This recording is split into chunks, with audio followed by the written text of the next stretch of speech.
மற்றும் ஒரு அண்மை செய்தியை பார்த்து வருகிறோம்.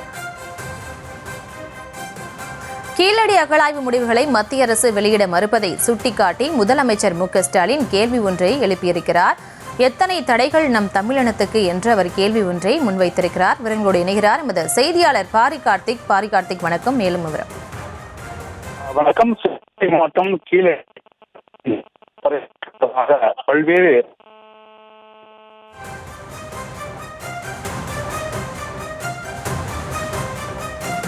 கீழடி அகழாய்வு முடிவுகளை மத்திய அரசு வெளியிட தற்போது மறுப்பு தெரிவித்திருந்த நிலையில் அது குறித்து முதலமைச்சர் கேள்வி ஒன்றை முன்வைத்திருக்கிறார். எத்தனை தடைகள் நம் தமிழினத்திற்கு என்று முதலமைச்சர் கேள்வி ஒன்றை முன்வைத்திருக்கிறார். அந்த அண்மை செய்தியை பார்த்து வருகிறோம்.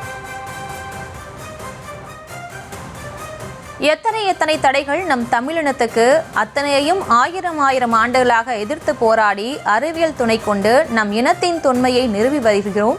இருந்தும் ஏற்க மறுக்கின்றன சில மனங்கள். திறந்த வேண்டியது அறிக்கைகளை அல்ல, சில உள்ளங்களை என்று முதலமைச்சர் மு.க.ஸ்டாலின் தற்போது எக்ஸ் தளத்தில் பதிவு ஒன்றை வெளியிட்டிருக்கிறார். அது தொடர்பான அந்த காட்சிகளை பார்த்து வருகிறோம். இவர்களோடு இணைகிறார் எமது செய்தியாளர் பாரி கார்த்திக். நீங்கள் தொடரலாம். வணக்கம். சிவகங்கை மாவட்டம் கீழடியில் தமிழரின் தொன்மை ஆய்வுகள் சான்றுகளாக கிடைத்திருக்கிறது. அதை மத்திய அரசு அங்கீகரிக்க மறுப்பதாக நாளை தினம் மதுரை வீரகனூரில் திமுகவினுடைய மாணவரணி சார்பில் மிகப்பெரிய கண்டன ஆர்ப்பாட்டம் மத்திய அரசை எதிர்த்து நடைபெறுகிறது.